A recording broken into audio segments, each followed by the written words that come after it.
When I was 11 years old, I would get a day off from the school if it would rain, because we wouldn't have classroom, we wouldn't have a place to study because the classes were literally under the trees.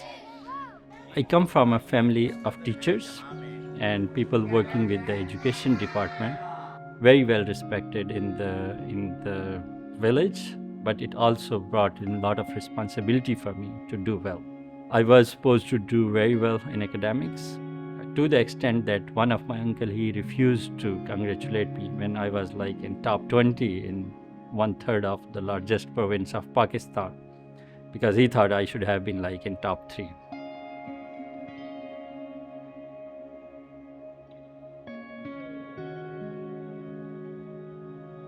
My name is Umar Farooq. I'm Director of Investments and Portfolio Management at Dubai Holding Investments.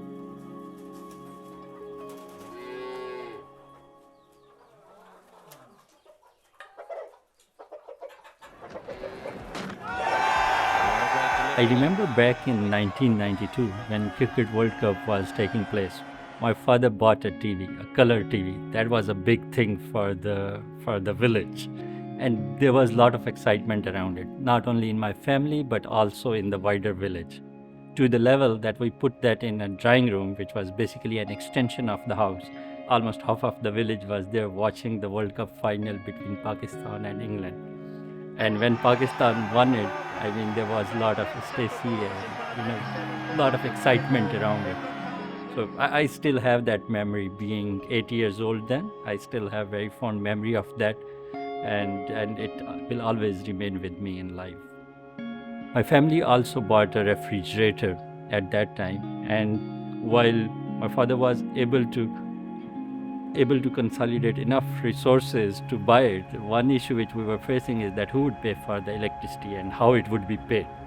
So one idea which my parents came up with, that at that time, to fund the electricity bills, we would make ice. So by selling that ice, we were able to make the economics around funding electricity for the fridge work. And one other point which I noted at that time, that things could be used for the broader benefit as compared to just restricted to one house or like one particular purpose.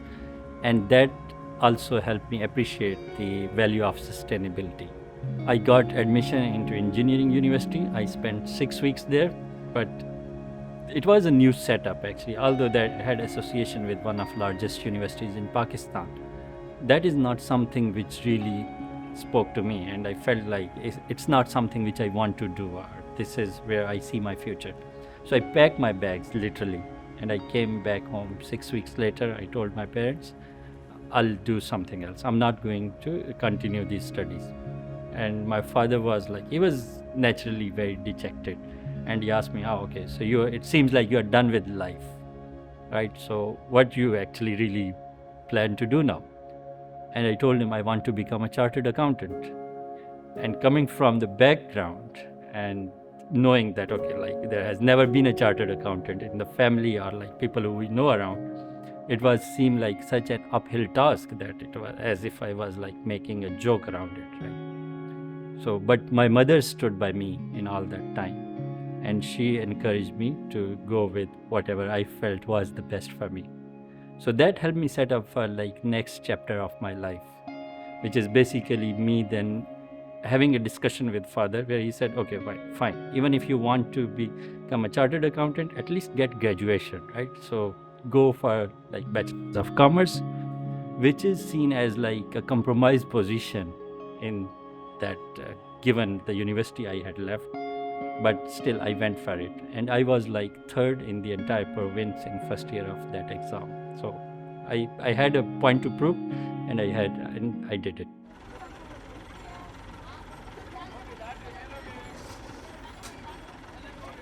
I moved to Lahore for the second year of education, for the BCom.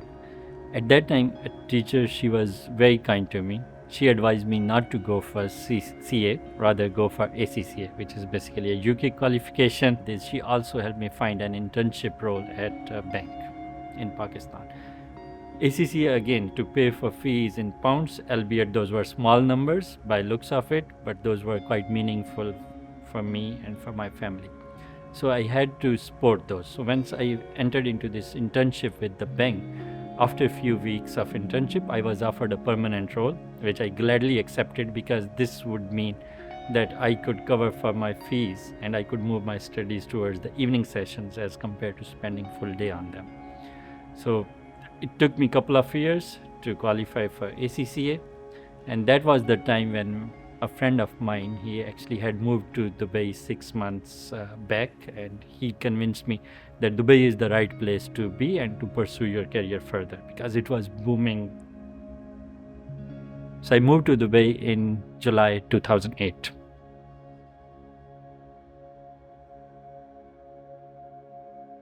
First, I want to speak about the journey which I onboarded to find a job here, because as like many people from our region, they come here without having a permanent job.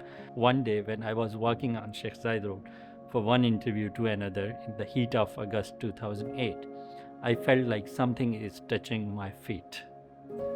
Only for me to realize that the sole of my shoe had gone off and my socks were literally on Sheikh Zayed Road in that scorching heat of August 2008. And you would be surprised, first thought was not how to save my feet, it was more like, oh, how I'm going to get new pair of shoes, right? So yeah, that's where it all started from. I figured out that if you are going to be in UAE, especially in Dubai, the best sector to be in is real estate. And I was lucky enough to find a job in real estate sector. I was very excited about it. Only 2 weeks into my job, the financial crisis happened. But you have to accept what life throws at you, right?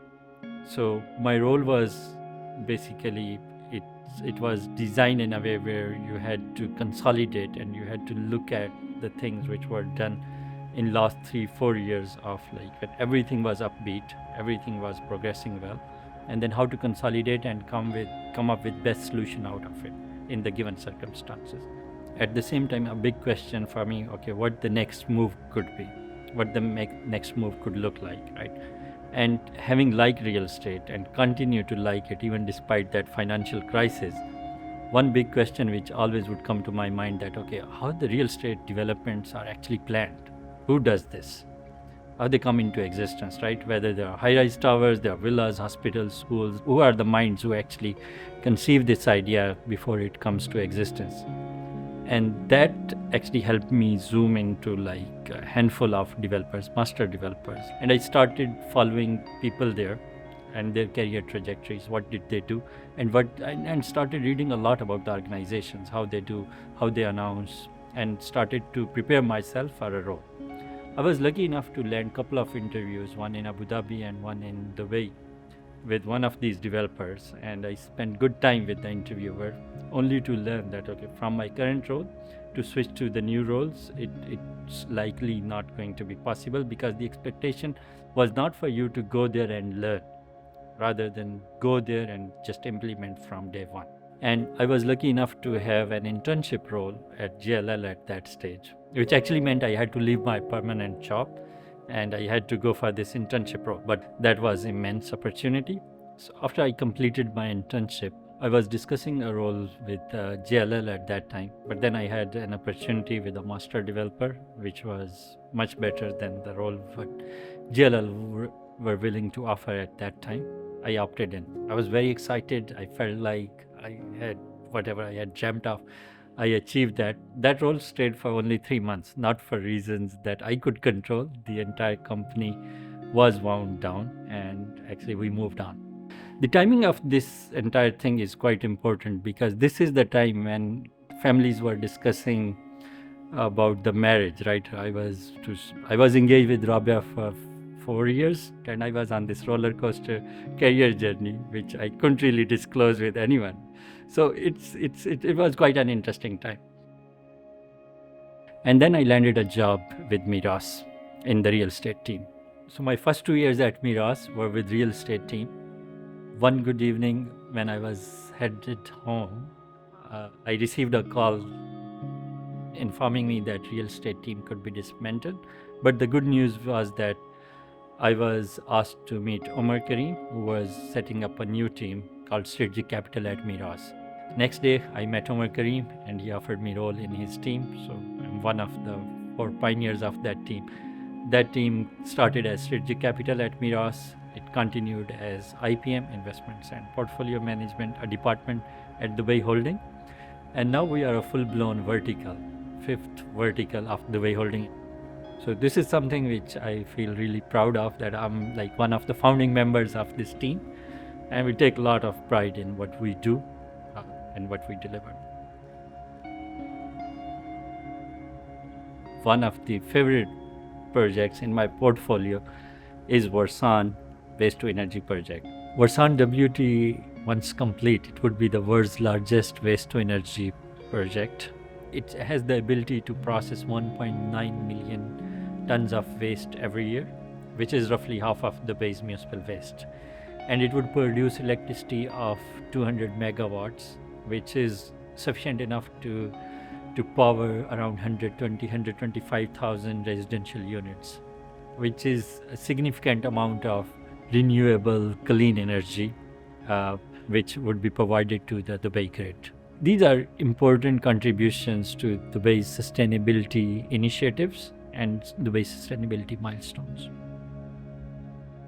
Reflecting on it, it was never a smooth journey, right? Even if I speak about academics and expectations which family had versus what I could achieve in certain number of years, there was a massive gap. And for someone starting the journey today, my advice would be what my father gave me one day. Stick to it. Give it your best shot. Don't worry about results. And once you achieve it, also reflect on how you can give back to the organization, to the family, to the society.